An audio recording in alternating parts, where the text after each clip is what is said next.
Great. So this is our first part in this brown bag series that kind of collectively help build your toolkit for becoming an engaged citizen and fighting for all these things that we really care about: plastic-free oceans, not protecting our coastlines, and so forth. So one of the main first steps is, of course, finding your legislator and communicating with them. But before we get into that, oops.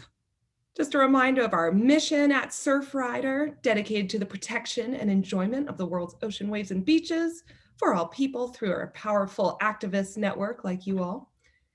And more on our clean water and healthy beaches for all people. So you're probably pretty familiar with this. And I also wanted to take a minute, especially since we're all chiming in from different places around Oregon, to do a land acknowledgement. And this is the land acknowledgement that came to us through someone named Pharaoh Bolding. But we really liked what they had to say. So I'm not going to read this out loud, but we'll just take a minute to read it to ourselves.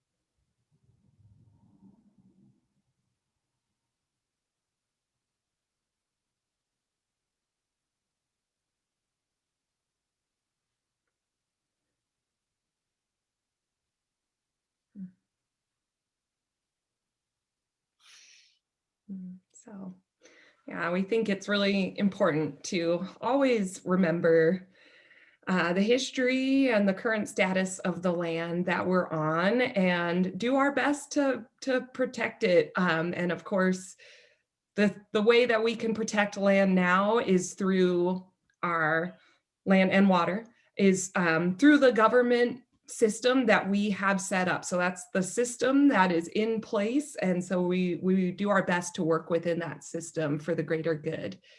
So we have legislators that are here to make changes, but they need to hear from you.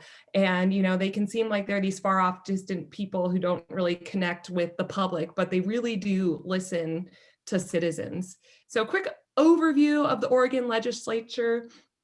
We have the Senate, which consists of 30 members who serve 4-year terms, and the House of Representatives, which consists of 60 members who serve 2-year terms.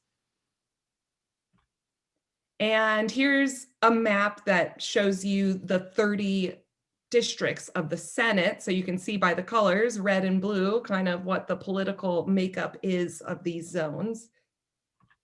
And then here's for the House with some zoom ins on some of the metro areas. So you can see there's a lot of division in this state, like most of the country. And if you're like me and you live in a little liberal bubble like Eugene, you can kind of forget that sometimes. So it's a good reminder to look at these maps and think about all the people and the politicians who are making up this state. So how to find your legislators. This is a stock Surfrider photo, but I thought it was kind of funny for this slide. It's actually easier to find your legislator than it is to find whatever she's probably looking for. So there is this link, which Bree is going to send in the chat. And this is for this very simple system to look up your legislator. So you can see where we put this yellow arrow. All you do is type in your address there, click find who represents me, and then a map will pop up with Anna? Yeah.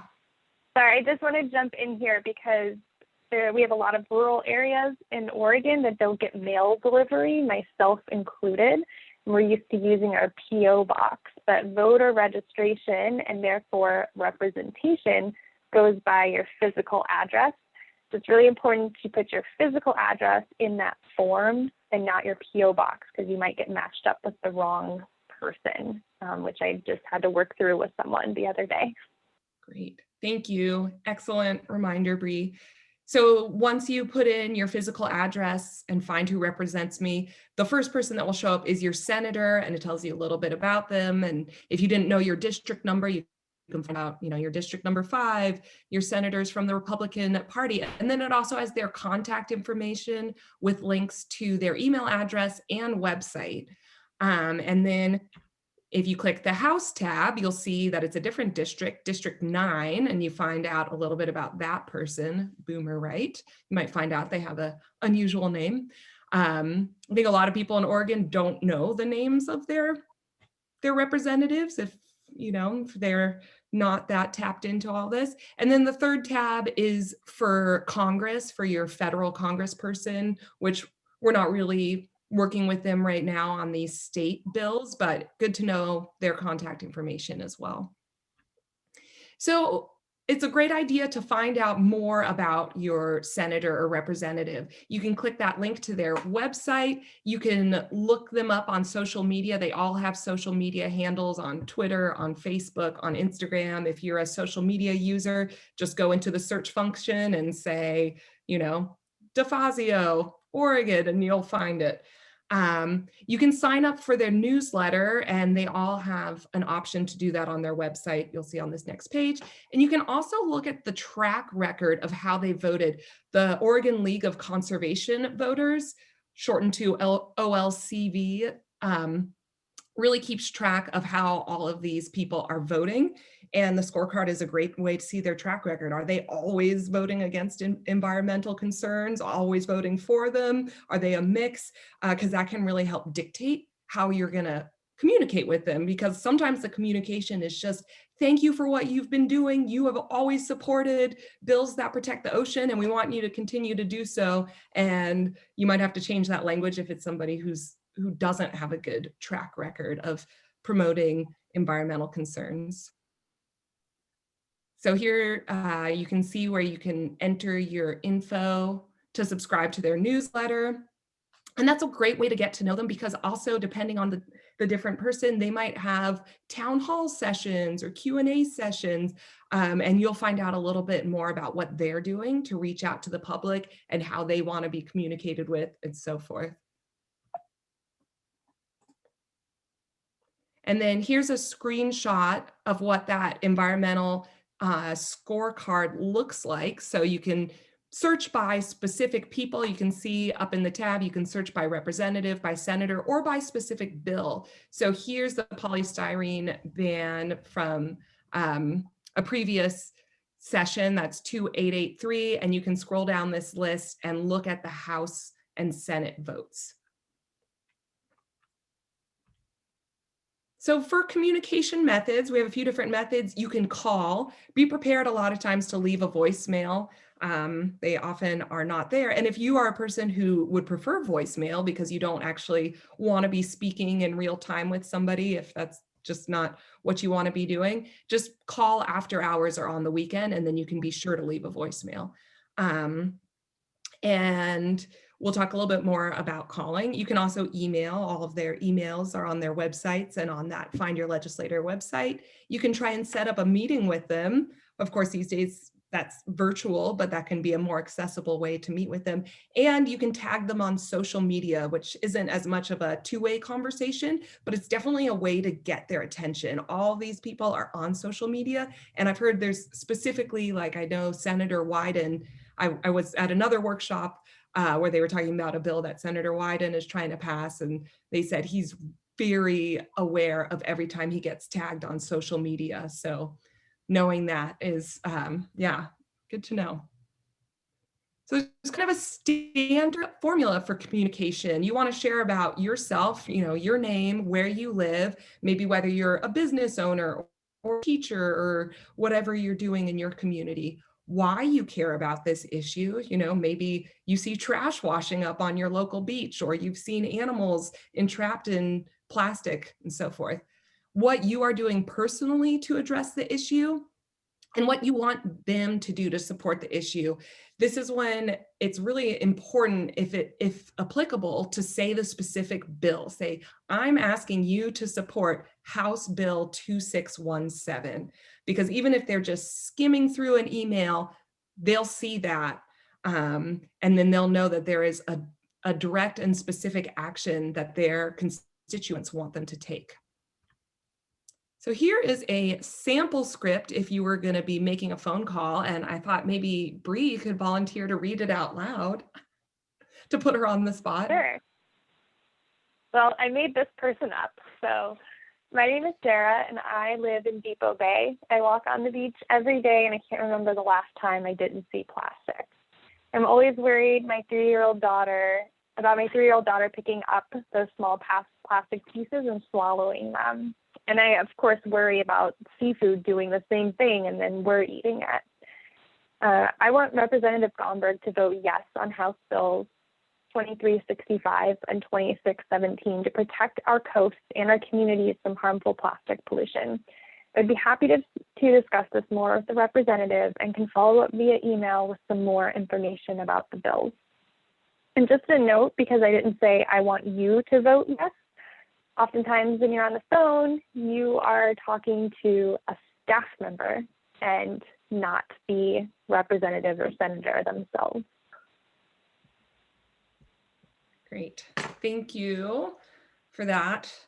And, if you're a person who gets frozen in the minute, you can always jot down what you want to say ahead of time, if that kind of helps you go through it.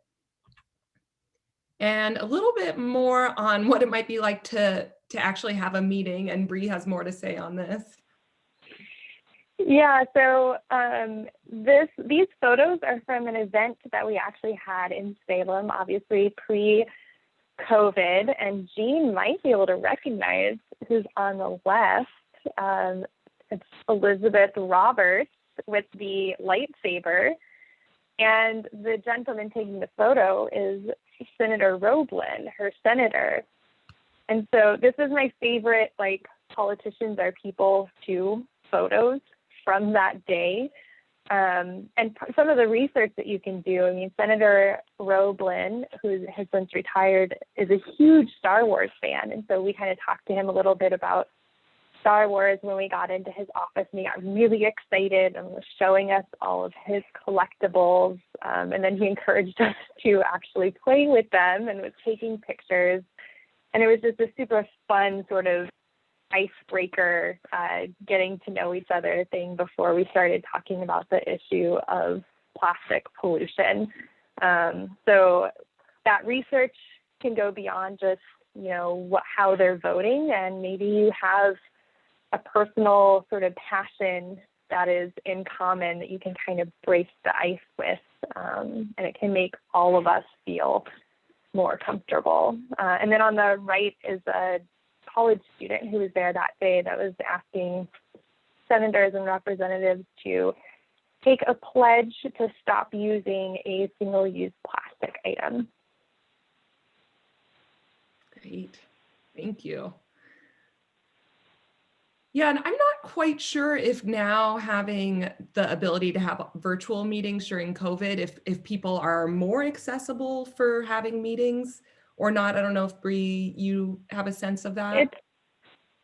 It seems to be a little more challenging to schedule meetings, because when you're going in person, oftentimes anything in the Capitol building is not on time unless they're going into the chamber to be in session. So meetings and things like that, you'll probably end up kind of waiting for your elected official to be able to meet with them, or you're seeing them in the hall. So it is very different now because it's almost like you have to try to stay on schedule, but things are always running over, and that makes it a little weird for Zoom meetings.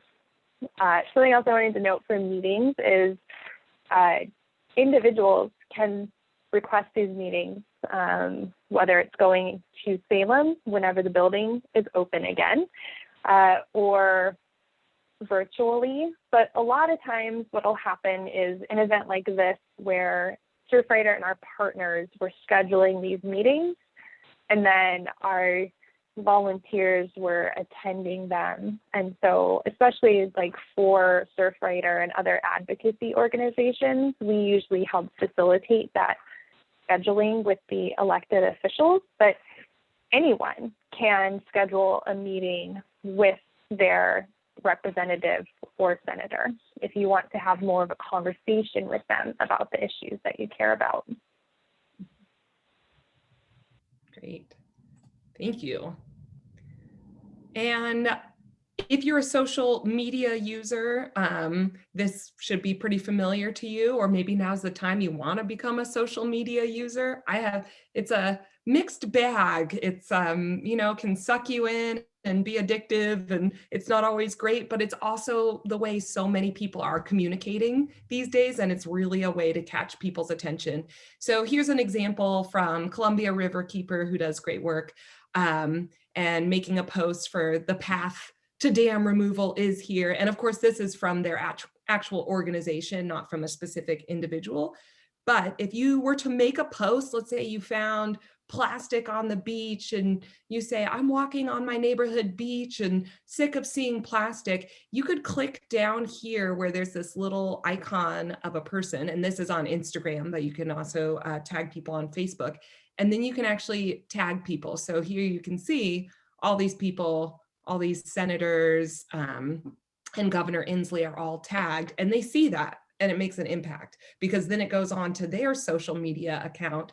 And I found this because I was actually looking up one senator, or I was looking up DeFazio, and I was seeing, okay, where has he been tagged? And it's on his account. So, so that's a very kind of quick way to get their attention and get other people's attention.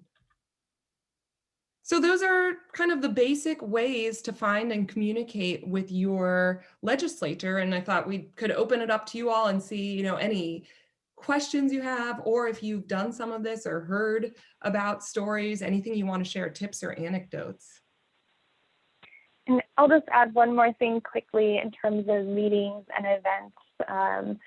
This is something, if you're involved with an organization, so you could reach out to your senator or representative and invite them to an event that the aquarium is hosting or that Surfrider is hosting, and potentially offer them time to speak if you're involved in planning the event. But even if it's like an issue you care about that's being hosted by another organization that you think would be great information for your elected official, just email it to them and say, hey, this is something I really care about. This is going to be a great event. I think you'd be really interested in the topic, so I wanted to send this your way. During non-pandemic times, we will get elected officials coming to Surfrider events. They like coming to events in their district and actually speaking with the people that they're representing. And sometimes we have elected officials on our virtual events as well. Yeah, I don't know if any of you attended the Break Up with Plastics event a few weeks ago, but we had 3 representatives on, and it was great to just see them, to hear their voices, to have Q&A with them, and just another reminder that they are real people. They like going to events, even if they're virtual, and making that contact with people. So any questions or tips or anecdotes? Have any of you spoken with your senator or representative before?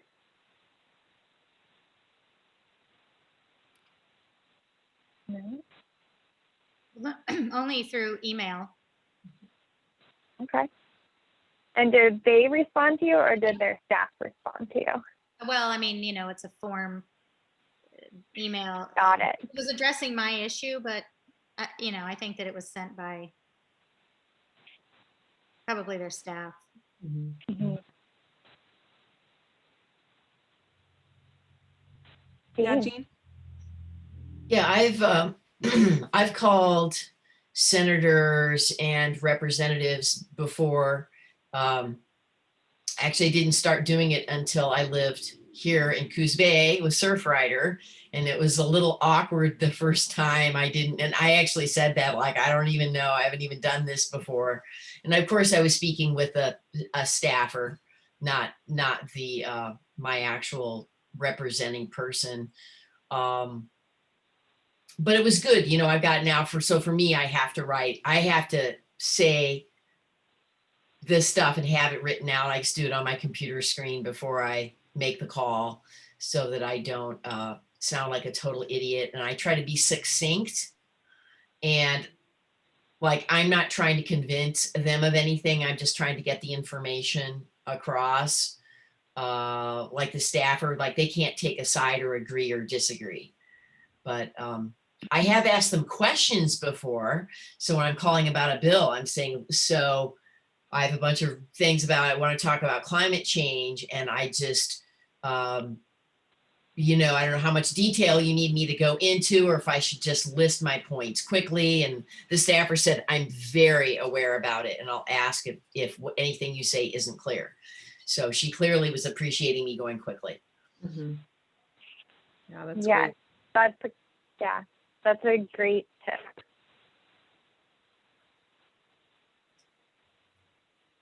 I think something that we actually didn't include in this is, to be, but you all seem like such kind people, but to be just kind to them. They're working hard. They might not always vote how you want them to vote, but, just treating them like humans and thanking them for their service. I think that goes a long way too, because they're used to a lot of people yelling at them, demanding things from them. So kindness goes far. True story. And Jean posted a question, what other public officials might we want to contact? And that's partially driven by what issue you're concerned with, and if there is another body that is addressing it. So, for example, you can look more on the local scale, either city or county. And a recent example is Lane County, actually. We've got 2 Lane County residents here, is considering a polystyrene foodware ban. And so in that case, the best people to reach out to would be the county commissioners. It's something that's on the agenda, so that means you can provide public comment and give either written or verbal testimony, which we do have a training about later on in this brown bag session. If there's something that's not on agenda, you can still reach out to your city councilors or county commissioners and ask them what they think about the topic, and if it's something that they think is a good fit for your community. And we will have some additional training sort of on how different levels of government work as well. There'll be a longer evening training, but for the brown bags, we're trying to keep them short and focused. Mhm. And then, federal issues too, which Surfrider does work on. So Anna showed that the tab all the way to the right in the Find Your Legislator page. And so you also have your federal senator and representative that you can write to when it's something that is being considered at the federal level. Mhm. Is the presentation that you created, Anna, is that available for us to look at? Because I'm such a visual person. It's so wonderful for me to have like that, the chart, Yeah. the org chart, so I can visually see, how the Senate and how the House are split up. And I love charts, and I love the visual examples. So, and then Yeah, go ahead. we're definitely going to put a blog post up after this to have all the information consolidated. So we were planning to kind of take the images from the slideshow and put them on the blog post, but I could also send the slideshow if that's easier too. Well, if it's going to be up soon, I can wait. Yeah. So you don't have to do double work. But the other question I have is when you put something in the chat, like once you close the Zoom meeting, then I don't have access to that stuff, right? So I have to copy and paste it now or take it out of there? Yeah, you can do that now. It'll also be in the blog post that Anna's going to Okay. put up after the training. And Okay. actually, Dia, while you're speaking, building off of Jean's question and the note of talking to staff, Dia was actually able to really push an issue forward locally with the city of Newport by working with staff, with the city recorder and city manager. So they're the ones that are doing a lot of they can do scheduling and getting things on agenda. They're often the ones that are actually sending communications out that are from the city councilors. And so they're very good gatekeepers to communicate with. Sometimes they have more of a technical understanding of like ordinance language as well. So sometimes you can get your questions answered from city or county staff as well without going to the counselors or commissioners. I think, do you remember that quote, Bree, from our book club? It was so powerful to me, and it's in my book. I keep meaning to print it out. It's the one that says, if you wait until you know everything, like, okay, could you have that? Because this is my fear. A lot of times I don't reach out to people, and I don't want to talk to my representatives because I feel I only know enough to be dangerous, and I don't want to look stupid. I don't want to get asked something that, you know, I'm put in a position where I'm like, well, I don't know. But then again, like if I can't just speak from my heart and say, hey, this is important to me, you know, I don't have to be a PhD or a scientist or an expert to know that like there's plastic on the beach and it, you know, it's not good for the environment. So I think if you have that quote, that was just really cool. My book's in the other room, but it is something to the effect of if you wait to know everything, it'll be too late to do anything. And what Dia said, like that hits the nail right on the head. Speak from the heart.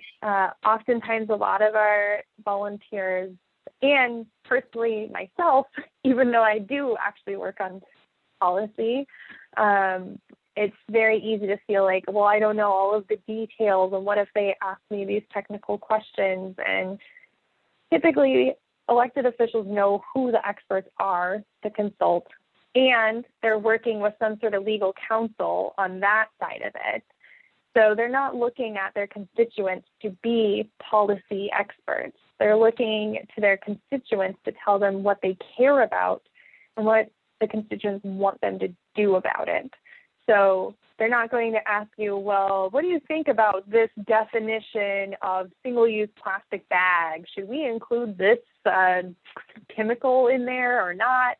That's never something they're going to ask you if you're calling to express support on something. And so that's really important to remember. It really is, this is who I am, this is what I care about, and this is what I want you as my representative to do about it.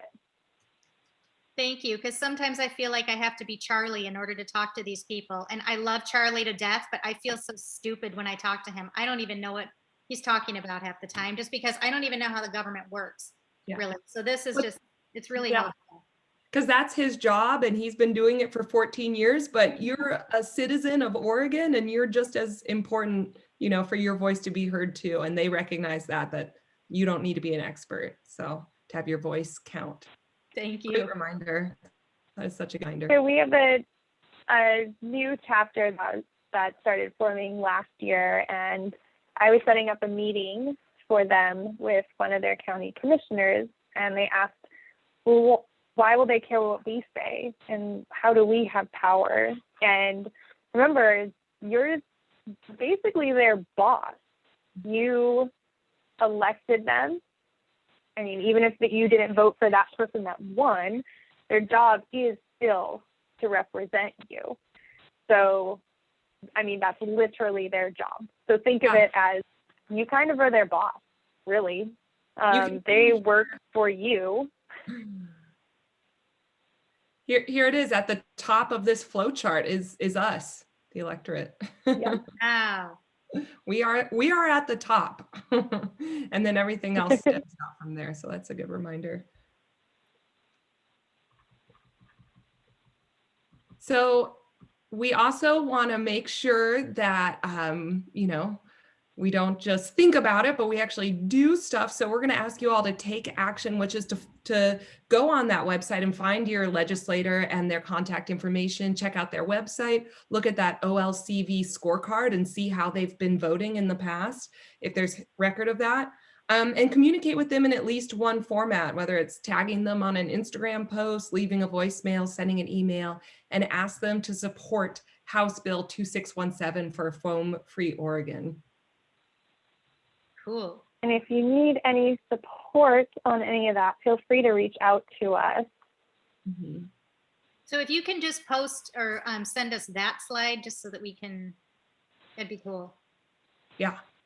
Yes, we can send a quick follow-up email with the links and this take action slide, and we'll get that up before we get the blog post. Cool. And That'll that be little longer. paragraph about Sarah, what Sarah Yes, said. yes, Mhm. our example script. Okay. And Jean just reminded me, I haven't been able to figure out our security settings because, so you can't actually copy and paste what's in the chat.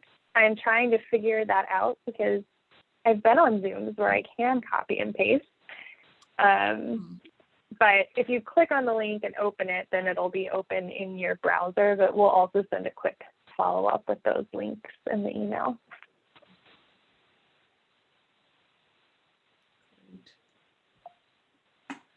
Oh, Thea, you're muted. Thank you so much for doing this for us. Yeah, thank you so much You're for welcome. joining, taking time to join. And yeah, we're just so appreciative that you all want to be involved and be active. So. And we've got a lot of trainings coming up over the next couple of months, and some of our partners want to add additional topics to the training, so we might even be adding more to our brown bag series. So if other ideas are coming up, let us know, and hopefully we'll kind of keep building on the topics and building up our confidence and as well as our toolkit, like Anna said. So again, if you need support, feel free to reach out to us. And I think we'll see most of you next week for Storytelling Week. I'm so excited about. We have an environmental journalist on Tuesday talking about writing. And on Thursday, we have a professional photographer and videographer named Ben Moon for the photography session. Yeah. All right. Well, if you don't have any more questions, then we will sign off and enjoy this nice rain that has started on the coast. Jean.